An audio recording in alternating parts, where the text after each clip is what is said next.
Oh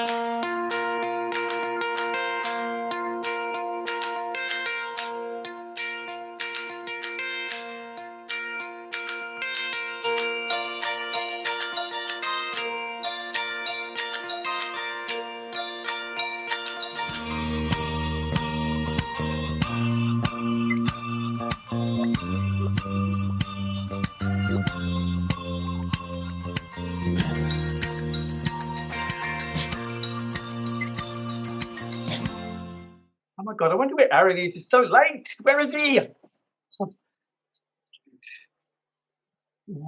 Where is he? Oh, there you are. Where were you? At the gym? We're at the gym. All the time. I was just in the background doing stuff. You're disgusting.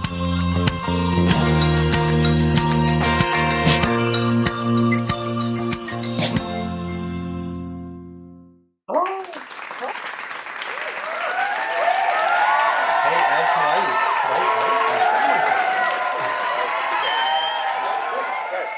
Yeah. So, wow, this is our second episode, and it's been a bit of a delay, but you know, delays are always good, aren't they? Yeah, shit happens, doesn't it? Exactly. And what was your feedback from people around you about the first episode? What did you hear around the traps? They had some great feedback. They really enjoyed it. They loved the content, everything. Really, it's just the idea of putting something together at one place, and one-stop shop. Us bantering as we do, very organic. Yeah, I got the same thing. People were really excited to see how professional we were, and also how silly we were. Were we that silly? We were silly, weren't we?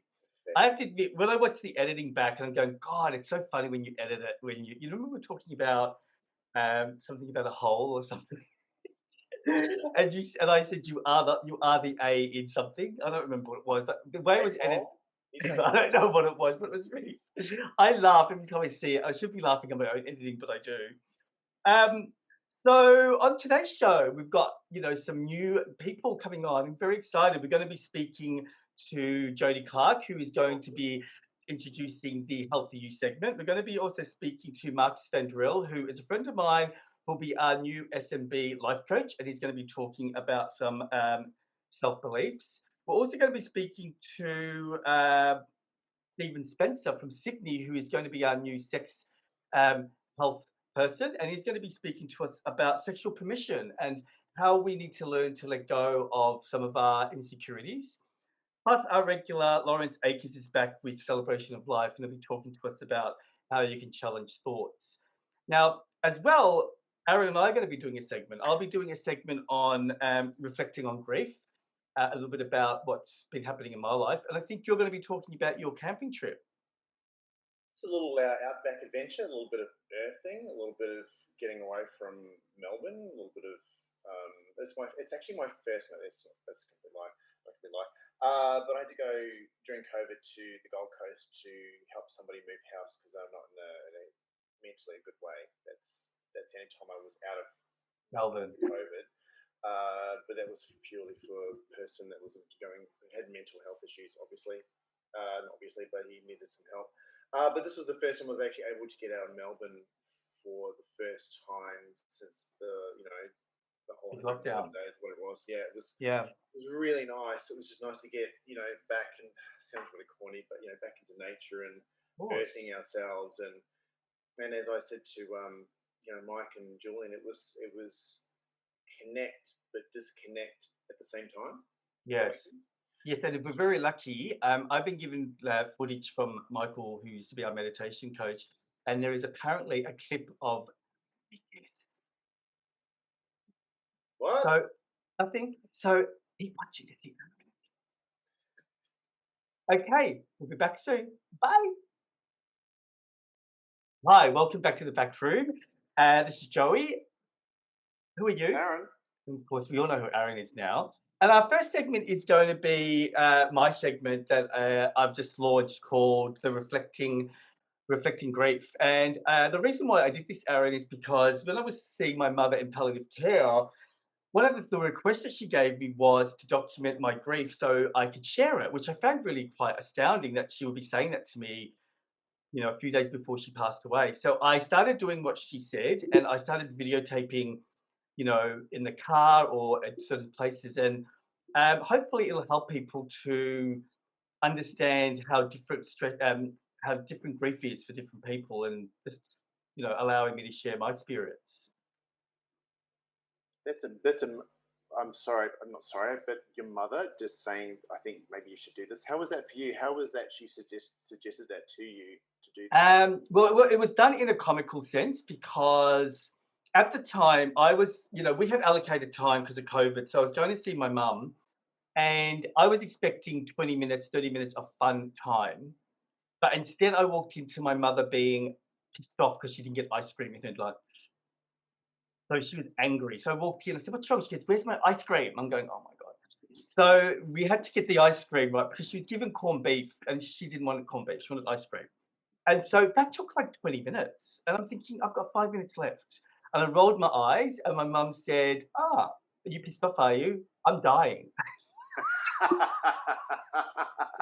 That was her line. And I sat there in shock, and she goes, "I think you should go and you should record your emotions and share it with your friends. Go on, record them. I want you to record all your emotions so that way you don't have to worry about me," because I was a bit annoyed in that moment because my next shift was going to be 7 hours. I had to wait 7 hours till I got to see her again. So it was like, oh God, that was a waste of time, because it was a waste of time talking about ice cream. You know what I mean? Like, I think you want to harness the time that you have. So yeah, so what I've got for you now is just a brief, like a little 4 minute clip of my first segment that will be released later on this week. So I hope you enjoy it, guys.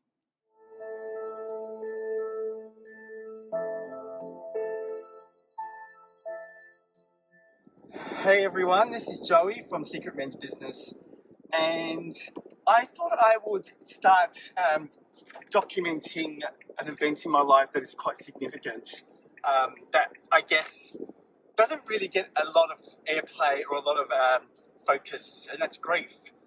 So for those that know me from the group, I am in this moment. Today is I think it's the 13th of February, and I am on the way to the hospital because my mum is in palliative care after having leukemia for 18 months, and she is probably going to pass away either today or tomorrow. So while I was preparing to go to the hospital, I thought, being a therapist, that maybe if I document how I'm feeling, it might be helpful to some people, because there isn't a lot of vulnerability or rawness when it comes to grieving. It's sort of like just someone telling you about what happened. So I want to share with you, I guess, what I've been going through. Firstly, there's all these different stages of grief. So, the cycles of grief involve denial, anger, bargaining. It also involves acceptance. And, sometimes you can actually stay in one of those emotions, or sometimes you can actually go through all of them. Like yesterday, I went to two of them when Mum went into hospital. And today I'm feeling a little bit more like 3 because I'm tired today. I didn't sleep very well last night. And it's a big sort of day when you're at the hospital. You've got to sit there all day. And because of COVID, we're only allowed to have 2 people in the room with Mum. So it means you're just spending the whole day waiting and waiting and waiting. And then I got home last night, I couldn't sleep because I was waiting for a call to say to come back, but it didn't come. So those emotions sort of go through until you find acceptance. Now, funnily enough, I thought that I had done a lot of work on this whole process because I was living with Mum, looking after her while she was sick, and we had a lot of time together. So that made me sort of think, okay, this is good. When it comes to the time for her to go to hospital, I've done a lot of work, so I'm going to be quite comfortable. And I was. But now that everything's speeding up, I can feel my body not as being as relaxed or not as being as accepting. Like I should have been at the hospital now, and I'm just leaving. So it's stressful because I've got to drive for another 40 minutes, and we've got a roster of who looks after her, so everyone can get some rest. So one of the things that I did, which I've never done before, is when Mum told me that she's got leukemia, that was 18 months ago, I straight away, like within a week, I booked a therapist, and I started doing therapy about accepting cancer and accepting what may happen, because it was a little bit of a shock, because my mum's not old. She's only 70 something, 72. And she was like normal. And then all of a sudden she got tired, and she didn't understand why she was tired. And the doctors kept giving her different reasons. Your iron's low, this is this. And then finally they did some tests and they discovered that she had leukemia. So she had like a blood condition.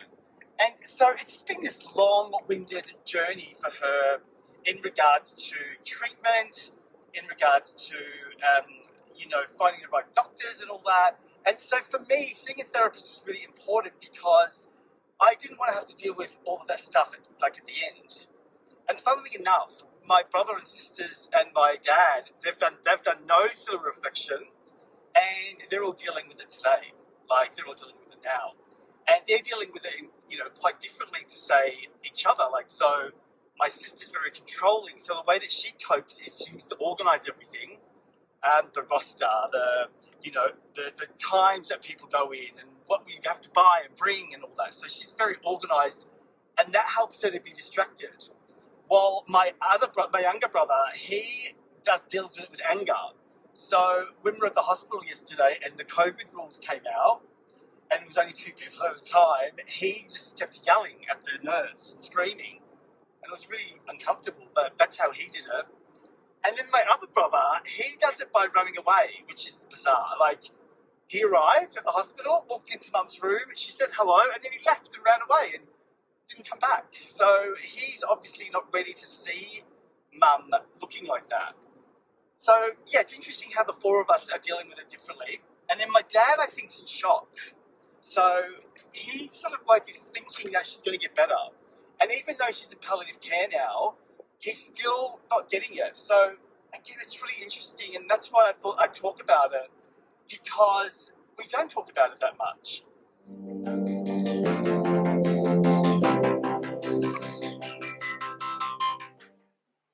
Thanks, Joey. Thanks for sharing it with us. It's really touching, and it's great that you're vulnerable. Really appreciate it. So over to our newbie, Joe Clarke. She is presenting a segment called The Health for You, and it's going to help us show us how to change our mind fast.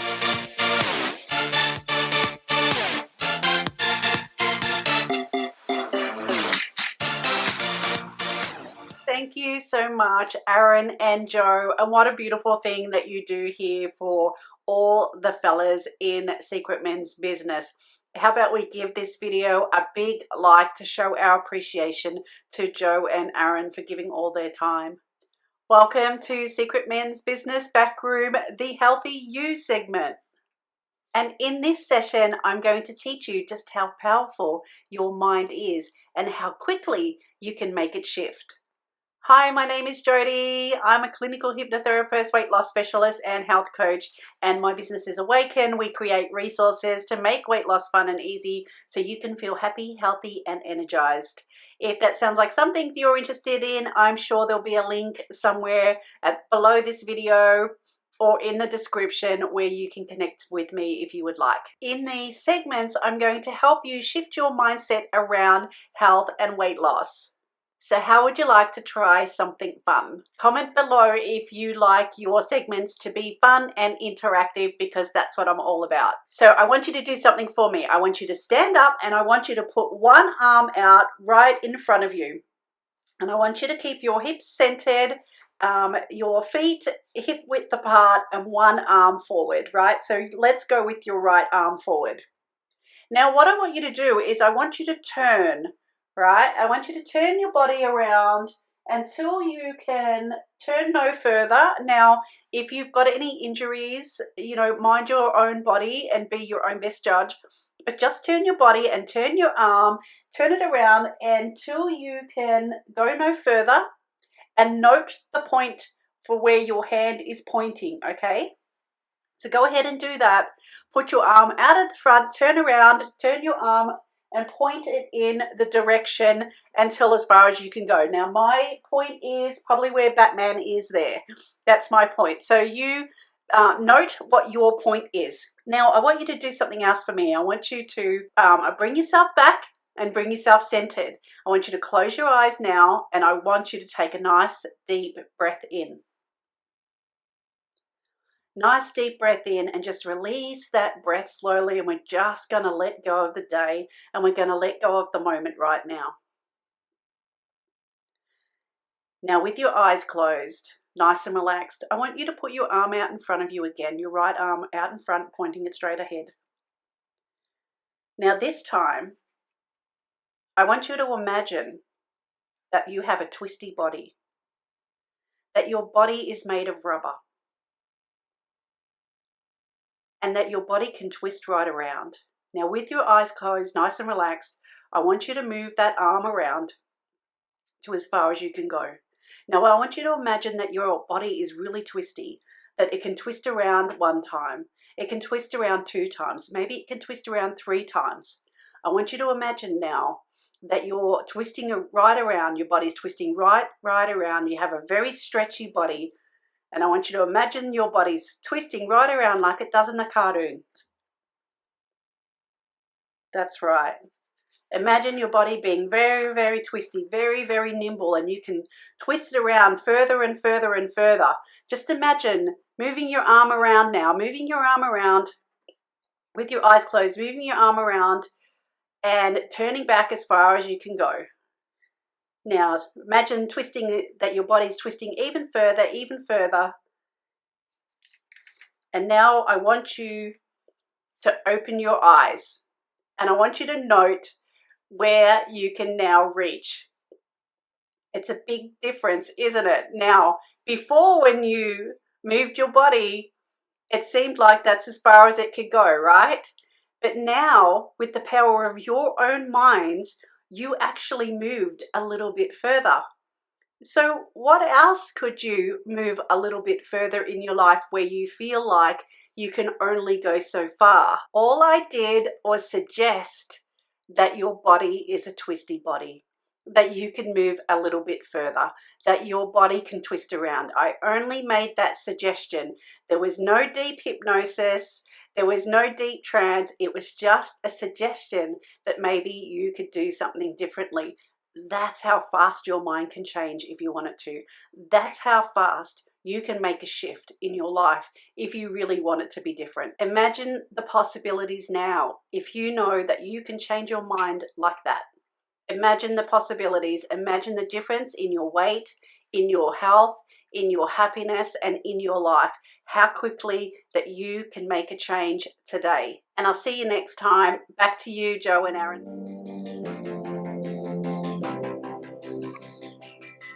Joey, what am I thinking about now? You're thinking about purple unicorns and pastures of milk. I don't know. Spot on. Can I just say I really love your new haircut? Thank you. It's really good, yeah. So what made you do that? This haircut.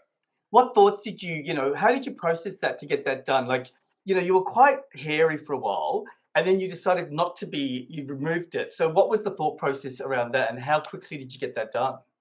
Because you just been camping a week or so ago, and you were hairy there. Mm-hmm.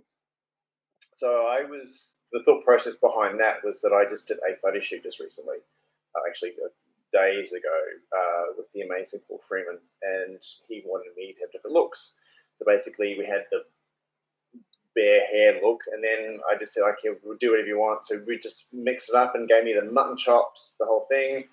And it just kind of gradually de-escalated from that. And I thought, I haven't seen my chin since 2017. So I just thought, fresh start, just do it. You look very young. Have you noticed that? It did freak me out because I haven't seen, because you see it every day, like it processes of beard straighteners and stuff like that. But now it's like, I didn't recognize that person. It actually freaked me out a little bit. But okay, so are you getting used to it? Yes. Yeah.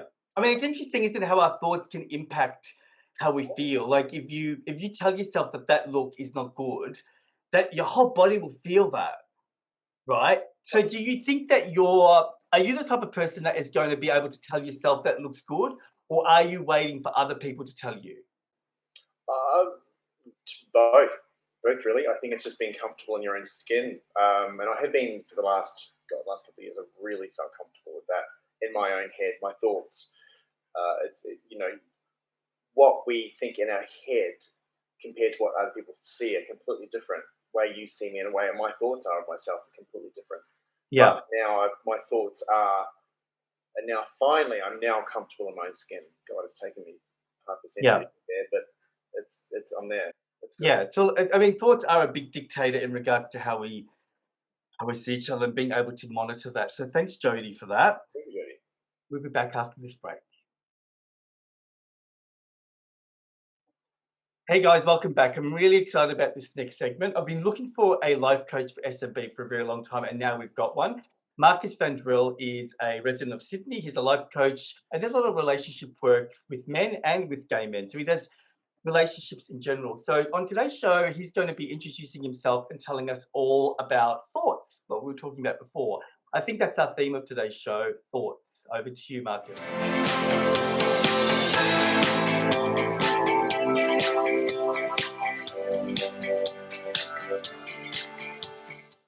Hey Joe and Aaron, thanks very much for the amazing introduction. I'm really excited to be part of the Secret Men's Business TV project. I love the work that you do for the community and the people out there, so thanks for inviting me to be part of it. And for those watching at home, I'm really glad that you are willing to join us and that you're looking forward to spend the time with us. My name is Markus van Driel and I'm a gay relationship coach. I run a program called The Boyfriend Formula, and I run that to help gay men find love and build healthy relationships. Now, what I've learned is that people that are single, that are struggling finding a partner, or that are struggling holding on to relationships, or are in relationships and are unhappy, there's often a common foundation to that, and that is what I'm going to talk about. And that foundation is a lack of self-belief. So I'll talk a little bit on how a lack of self-belief can manifest in your life, and then I will also start to talk about how I would deal with that in my life and with my clients when they present with something like this.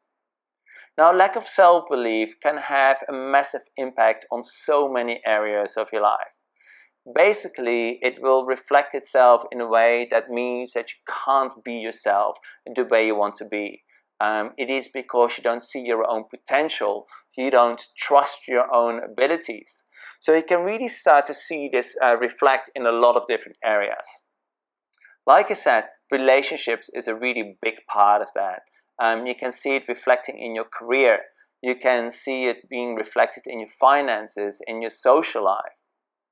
But if I take it back to connecting and meeting people, because that's really one of my areas of passion, I just really want to share with you why I decided to start to go down this relationship path and create my program, The Boyfriend Formula. The reason for that is very simple. I struggled meeting people. Now, without bragging, I have people tell me that I'm good looking and that I'm a nice guy. But I never used to believe that. I never used to see myself that way. I never thought I was interesting, smart, or clever, or successful, or any like that. So I had a real issue with self-confidence and self-belief. When I started to go out a few years ago in Sydney after I came back from Perth, I struggled meeting people. I used to go out with one friend and we used to spend all evening together talking to each other. I couldn't even smile at anybody. I couldn't even approach people. I mean, how do you do that when you can't even smile at somebody? When people would ask me questions, I would often be dismissive. So I decided that I wanted to change that, and that's really part of my process. So you can see that a big part of not having self-belief is that you're not living up to your potential. So what are some of the things that you need to be aware of if you want to start to change your self-identity? First of all is you need to be able to have faith. Faith means that you trust there's something out there for you, something that you deserve to have. It is about allowing to manifest that in life and using mindset techniques and other spiritual practices to actually allow those things to appear in your life.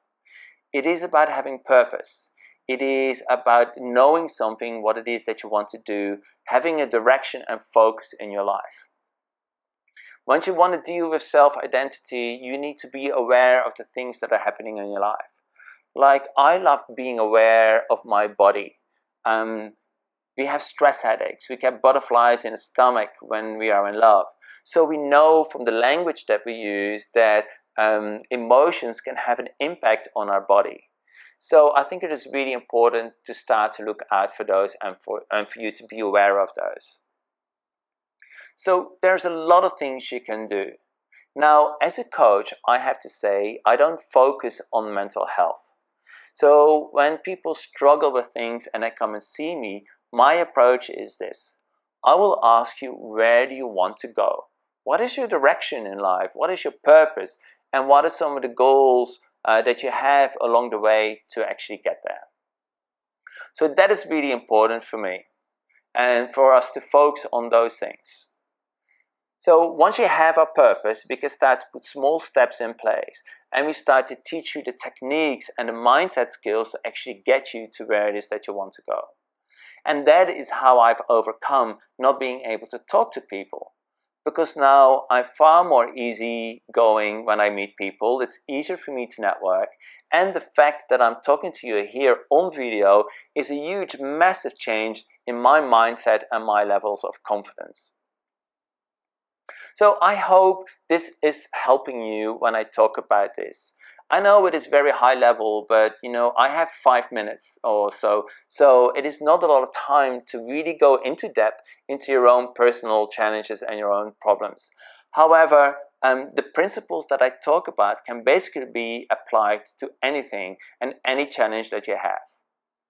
The thing is, you can do these things every day and you can slowly start to chip away at it. If you struggle for a big goal or your purpose, then achieving a small purpose and a small goal, a small milestone can be incredible at having and at you boosting your confidence. So I'm gonna close it off here. But what I like you to do is I like you to connect with me on social media. You can find me on Instagram and Facebook, where I am becoming much more active. Part of my self-improvement work that I've done, I am now more active on social media. So that's another win for myself. But really what I do there is I want to create a positivity, which is very similar to what Joe and Aaron are trying to achieve with this TV broadcast. So please connect with me on social media. But I'm going to give you some homework. So I would love for you to share in the Secret Man's business group what some of your challenges are and what some of the things are that you want to deal with, whether it's love, relationships, friends, socially, or anything else. And then what I start to do is I will start to integrate those into my upcoming sessions on these broadcasts. So for now, thank you very much for joining us, and I look forward to see you again in the next session. Joe and Aaron, it's back to you.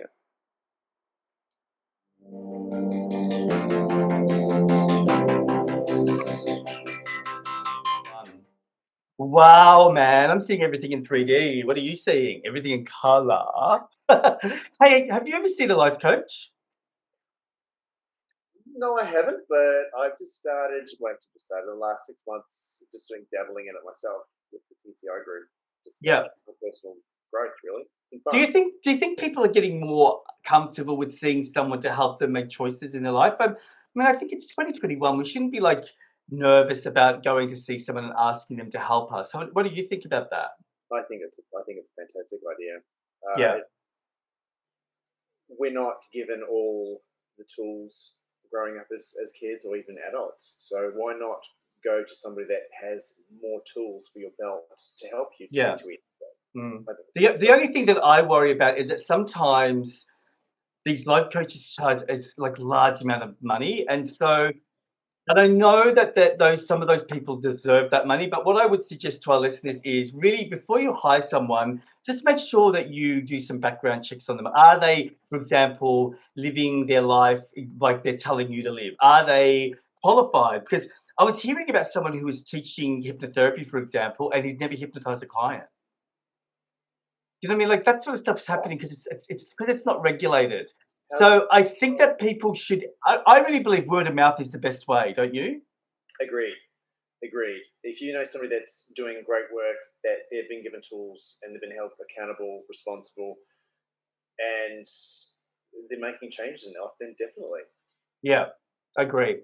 Okay, let's go to the movies.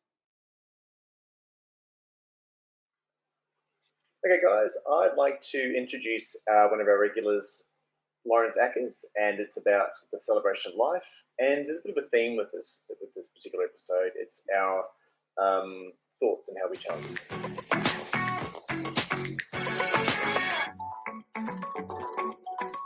Hi everyone, Lawrence here. You are on The Back Room on SMB TV. It's a celebration of life, a short little segment that hopefully brings your focus back to some of the simple but important things that make life a little bit more pleasant. And this week, I want to talk a little bit about this concept, this idea that our beliefs, our thoughts create our reality. Now, I know this is a really simple concept, and yet it seems to be one that people really still struggle with. I've spoken to many people who seem to be stuck in the story of their life, and whenever we try to give them a helping hand out, it's almost like they pull themselves back down into it because that story feels so real for them, so real. And I'm sure, most of us have beliefs about ourselves that don't serve us. Beliefs about not being good enough, not being attractive enough, not being slim enough, not being fit enough, not having the best dress sense.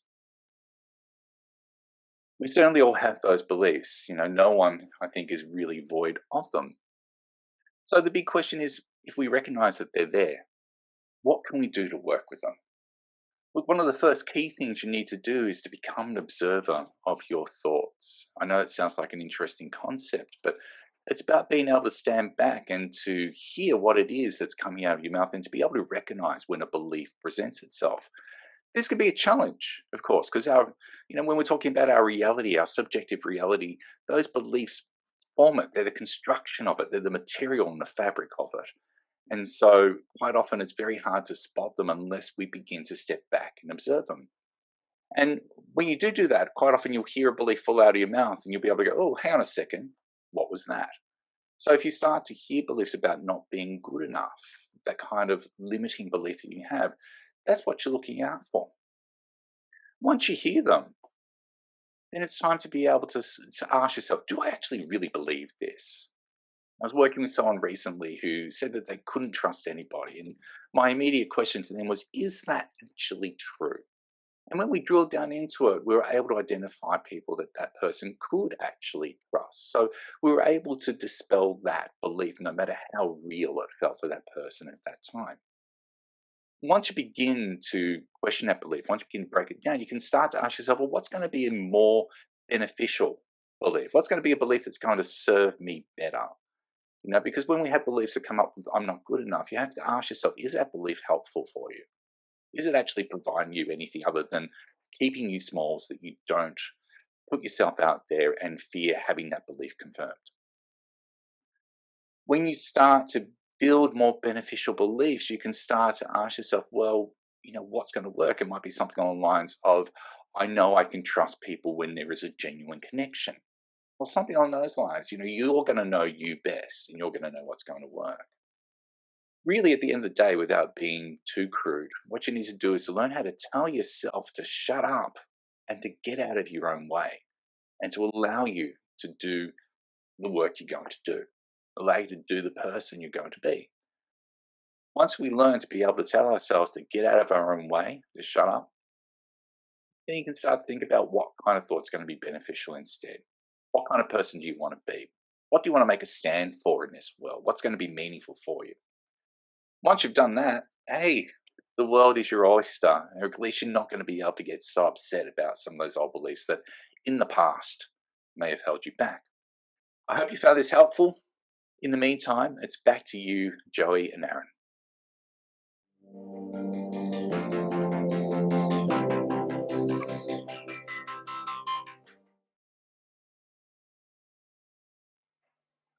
That Lawrence is really good, isn't he? I like Celebration of Life.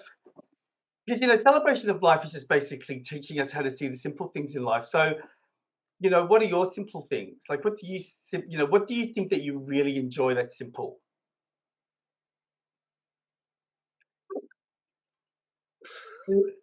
Don't you know? See, like, I love ice creams, right, in the freezer. That's like, choc wedges. Like, when I have a choc wedge, I feel like it doesn't matter what's happening in the world. I feel like the world is just beautiful, and I just love that feeling of that simple ice cream. Like, do you have something like that for you?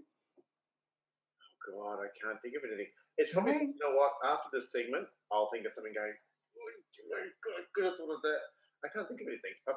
So there's nothing at all that you can think of that you love, that whether it's like your dog, or maybe maybe having a bubble bath, something that gives you that joy of just celebrating your life through that simplicity.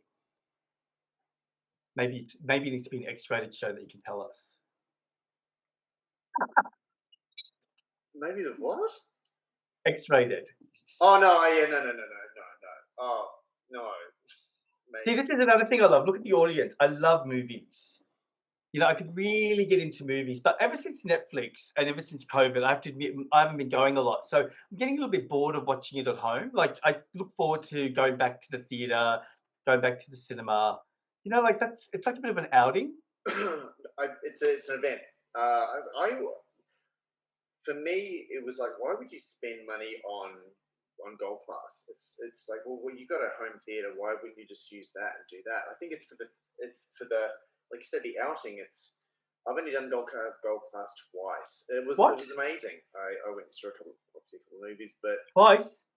Yeah, maybe twice.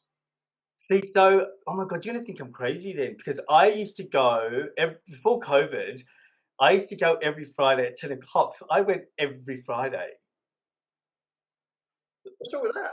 No, that was my sort of my debriefing for when I was seeing a lot of clients. I'd go to a movie on Friday, and it would just totally, that whole experience would decompress me. And if you go a lot, they give you cheap tickets, so you could end up going for free or for $10 because you're regular, right? The only thing that's expensive is the food. The food is expensive I did there. notice that. So you just have a coffee and a cake or something. So, but it's an experience. You're right. Like, I love the chair. I love the whole vibrancy of it. If you go at 10 in the morning, you're the only one there. So it's like the whole cinema's yours.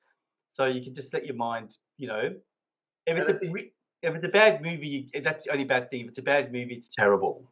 I can understand why you'd like it, because of a decompression. Go there, just escapism, just lie back, watch a movie, and then not think of anything else. Yeah. What's the last movie you watched?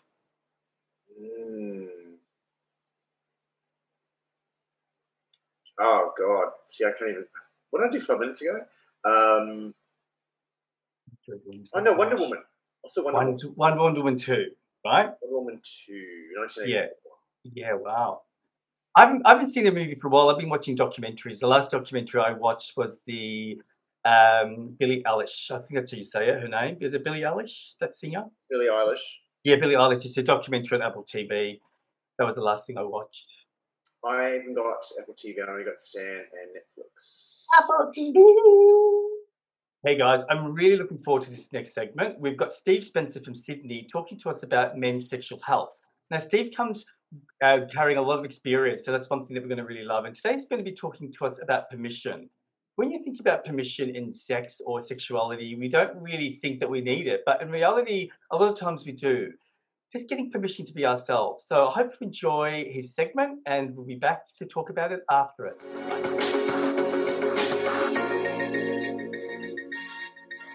Hello, you beautiful people. I'm Steve, and I'm your new men's sexual health expert on SMB TV, and I'm so excited to be a part of the team. And I'm really excited to be providing men this space to learn and grow their understanding of sexual health and sexual liberation. Welcome to my green sexy corner. This is where I keep my ever-growing collection of plants. and I'll have a new piece of racy art behind me for each video just for a bit of fun. Now, I'd like to start off by acknowledging the Gadigal people of the Eora Nation as the traditional custodians of the land where I'm talking with you today. Now, when I talk about sexual health and sexual liberation, I'm talking about using all the tools, the knowledge, and the communities at your disposal to ensure you have a healthy, happy, and fun sex life free from shame and stigma. You'll hear me follow these themes throughout the series, and I'll go over a little later in this video some of the topics we may be covering. But first, a little bit about me and why I'm here as your sexual health expert. I'm a bisexual man living with HIV here in Sydney. I was born in New Zealand, raised in Melbourne, and I've been working in the HIV and sexual health sector for a number of years, and I co-founded an organisation called PrEP Access Now. This is a community grassroots organisation that at one point was the world's largest private provider of PrEP. This is a pill that prevents HIV transmission. Now, I've always been heavily involved in sexual health and HIV. I also run a successful series of men-only workshops called Better Bottoming. My outlook is that your health is holistic, and there are a number of routes, mind that pun, towards achieving good sexual health. And today I wanted to set the tone of the series on men's sexual health with a brief discussion around the stigma and shame that so often accompanies just the very idea of sexual health. This is the stigma that extends beyond cultures, genders, sexualities, HIV statuses, relationship statuses. It's a very common and, of course, it's a normal thing, so don't you worry. But my goal here is to help you overcome the barriers that may be in your way, to overcome the limitations you set on yourself, or to get around the barriers placed on you from outside, because truly your sexual health is so important to a healthy body, and it's also a fantastic pathway to a healthy mind too. And you can take it from me, one of the world's most shameless people. Like, really, you should hear about some of the things I've done. The freedom from shame and stigma attached to sexual health is liberating. Now, sexual health stigma is responsible not just for negative mental health outcomes, negative social outcomes, it's of course responsible for negative physical health outcomes too. So I see educating on sexual health and empowering people to become sexual health advocates themselves as a great benefit to individuals and to society. My own experience around HIV stigma involves me being HIV positive. It has resulted in discrimination in healthcare settings for me, bullying, terrible treatment from people I knew, and also from complete strangers. It isn't easy being HIV positive. Now, this is not because of the virus itself. I take a pill a day, which makes the virus undetectable in my body, which means I cannot pass the virus on, and the virus has very little impact on my health. For people that have been living with HIV for far longer than me, the story is a bit different. But in 2021, HIV is a very easily manageable chronic condition. So what gives?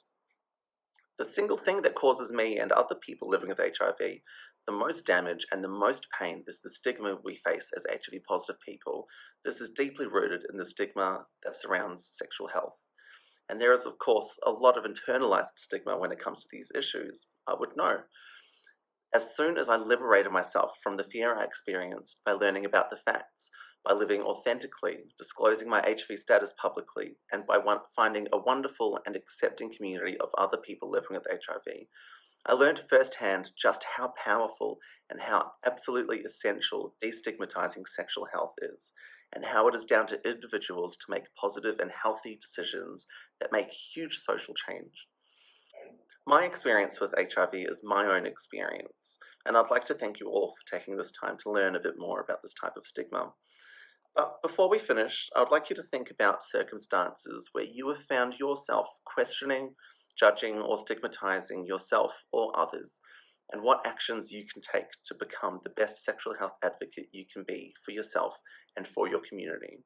What tools you can use, where you can access knowledge to help you understand better, and what are the communities around that could help you. In this series, we will be exploring all of this, and I really look forward to working with you guys on embodying what it really means to be a sexually healthy man today. If you have any questions, please reach out, leave a comment below, or get in touch with us at SMB TV.